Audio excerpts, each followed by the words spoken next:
நம்மளுடைய மனம் இயங்கும் போது பார்க்கலாம், இந்த செயல் நீங்கள் செய்கிற செயல்கள் வந்து கடினமாக இருக்கும். கருவறையை தேர்ந்தெடுக்கும் போதே முடிவு பண்ணிட்டு தான் எதெல்லாம் நமக்கு வேணும் அப்படின்னு முடிவு பண்ணிட்டு தான் வரும். விலங்குகளே இவ்வளோ அறிவும் பேராற்றல் இருக்கும்போது மனிதனுக்கு நம்மளுடைய இறப்பை பற்றிய ஒரு புரிதல் இருக்கணுங்க. எந்த பாம்பு நம்மளை எப்போ இறக்கும்னு தெரியாது, எந்த ஏணி நம்மளை மேலே உச்சிக்கு எடுத்துமோன்னு தெரியாது.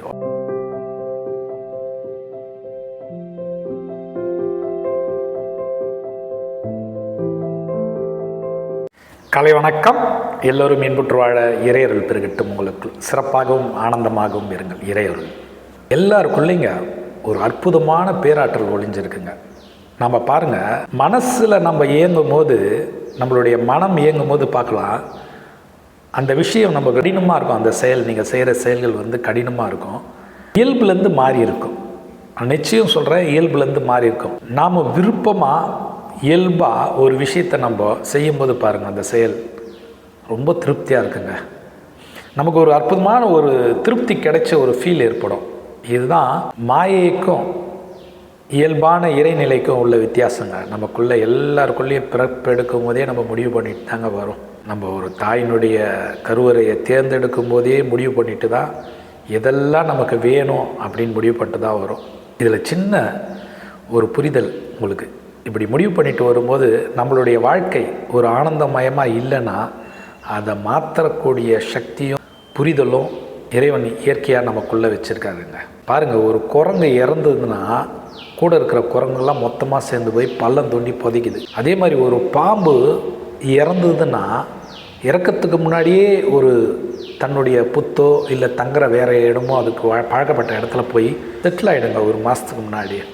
அதுமாதிரி கருடன் பாருங்கள், ஒரு கருடன் இறந்தால் மேலேருந்து கீழே தான் விழணும், ஆனால் ஒரு மலைப்பாங்கான இடத்துக்கு போய் தன்னை மறைச்சிக்குது. இது மாதிரி விலங்குகளே இவ்வளோ அறிவும் பேராற்றல் இருக்கும்போது மனிதனுக்கு நம்மளுடைய இறப்பை பற்றிய ஒரு புரிதல் இருக்கணுங்க. நம்ம இறக்கும்போது நம்ம புரிதலோடு நம்ம அந்த உடலை விட்டு நம்ம போகணுங்க.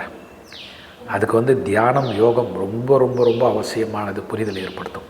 வாழ்க்கையே ஒரு பரமபதம் விளையாட்டு மாதிரி தாங்க. நல்லா கவனிங்க. நீங்கள் வாழ்க்கையில் வாழ்க்கைன்ற ஒரு விளையாட்டு, அதான் பரமபத விளையாட்டத்தை கூட நம்ம வாழ்க்கையை ஒப்பிட்டு பாருங்களேன். இந்த ஏணி எப்போ நம்மளை ஏற்றி விடுவோன்னு தெரியாது, சர்றன்னு மேலே போயிடுவோம்.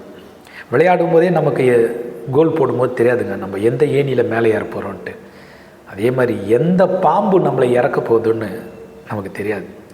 ஆடினே இருப்போம், திடீர்னு ஒரு பாம்பு வந்து இறங்கிடும். சில பேர் பாம்புலே நிற்க மாட்டாங்க, ஆனால் அவங்க ஏணி மூலமாகவே ஏறி வேறு நிலைக்கு போய் ஆட்டத்தை முடிச்சுடுவாங்க. அதே மாதிரி தாங்க வாழ்க்கையும். இந்த ஒரு புரிதலை வச்சுங்களேன். அது பரமபதம்னு இன்னத்துக்கு அந்த விளையாட்டை பகவான் நமக்கு கொடுத்தாருன்னா நம்மளுடைய வாழ்க்கை இந்த விளையாட்டை கூட புரிஞ்சுக்கலாங்க. எந்த பாம்பு நம்மளை எப்போ இறக்கும்னு தெரியாது, எந்த ஏணி நம்மளை மேலே உச்சிக்கு எடுத்துமோன்னு தெரியாது. வாழ்க்கை புரியாத புதிர் மாதிரி தான். அதனால் வாழ்க்கையை வந்து ஒவ்வொரு ஜனமும், ஒவ்வொரு வினாடியும், ஒவ்வொரு நாளும் நம்ம வாழப்போதே ஒரு குறிப்பிட்ட வருடமோ மாதமோ நாட்கள் தானே, வினாடியும் தானே. இந்த வினாடியிலே நம்ம ஆனந்தமாக நமக்கு தேவையானது மட்டும் நினைங்களேன். நமக்கு எதெல்லாம் வாழ்க்கைக்கு தேவையோ அதுக்குண்டான வேலையை செய்யுங்களேன். அதிலே உங்களுக்கு திருப்தி ஏற்பட்டுரும். அதுக்கப்புறமா கிடைக்கிறதுலாம் உங்களுக்கு போனஸ் தாங்க. அதனால் வாழ்க்கை ஒரு புரியாத புதிராக்காதீங்க. ஒரு பரமபத விளையாட்டில் ஏணியாக இருந்து நீங்கள் ஜெயிக்க கற்றுங்களேன். உங்கள் வாழ்க்கை சிறப்பாக இருக்கும். நன்றி, வணக்கம்.